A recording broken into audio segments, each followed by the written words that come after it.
जब हम यहाँ आए तो मुझे लग रहा था कि शायद मेरे बहुत सारे गुनाह हैं, मुझसे या मेरे शौहर से कोई ऐसी गलती हो गई जिसकी सज़ा हमें इस सूरत में मिली। लेकिन जब हम यहाँ आए तो हमें डॉक्टर नौरीन, डॉक्टर ज़ेरा सब ने बहुत कहा कि ये गुनाहों की नहीं होती, आजमाइश होती है अल्लाह की तरफ से, और अल्लाह उन्हीं को आजमाता है जो उन्हें बहुत अच्छे लगते हैं। एक्यूट लिम्फोब्लास्टिक ल्यूकीमिया बच्चों के कैंसर में सबसे ज़्यादा कॉमन होता है। सो अजवा इरफान मेरे पास सन 2000 में आई थी और उस वक्त ही बहुत ज़्यादा बीमार थी, फ़ीवर के साथ बेतहाशा कमज़ोर बच्ची थी और इसको उस वक्त बोन मैरो पे डायग्नोज हुआ acute lymphoblastic leukaemia standard risk.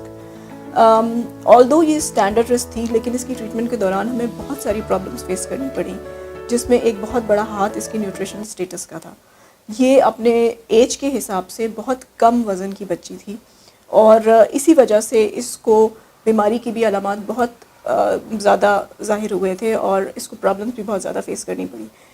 हमारे हॉस्पिटल की बहबूद कमेटी ने बहुत हेल्प की, क्योंकि अजवा की जो फैमिली है वो बिल्कुल भी पे नहीं कर पा रही थी शुरू में, और उस वक्त फिर ये था कि हम इसको कहाँ भेजें, क्योंकि बाकी कराची के हॉस्पिटल इस तरह के सिक पेशेंट्स को कैटर नहीं कर सकते। आगा खान तो मैं ज़िंदगी में पहली बार अजवा के लिए आई थी, तो मुझे नहीं पता था यहाँ इतने अच्छे लोग होते हैं जो इतना सपोर्ट करते हैं।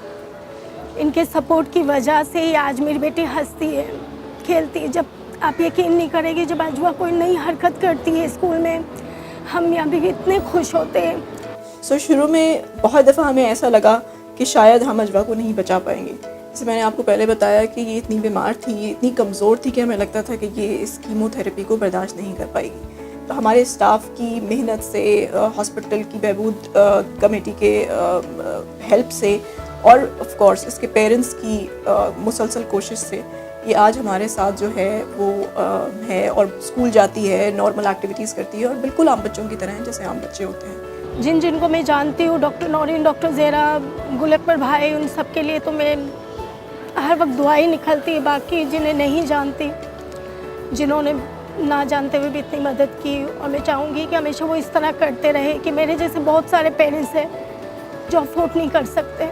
इतनी बड़ी बीमारी सुनने के बाद तो यूँ था कि अब मर जाएगी। रिश्तेदारों में यहाँ वहाँ सब हर वक्त ये पूछते कि कितना टाइम दिया, डॉक्टर ने क्या कहा। और हम जब यहाँ मार्च में पार्टी वगैरह होती आते, तो यहाँ हम लोग ऐसी ऐसी बच्चियाँ देखते, बच्चे देखते जो 22-24 साल के हो चुके हैं, बिल्कुल ठीक है। तो मुझे भी उम्मीद है इंशाल्लाह अल्लाह ताला अजवा के लिए भी और बहुत सारे बच्चों के लिए ज़िंदगी में आगे आसानियाँ करेंगे।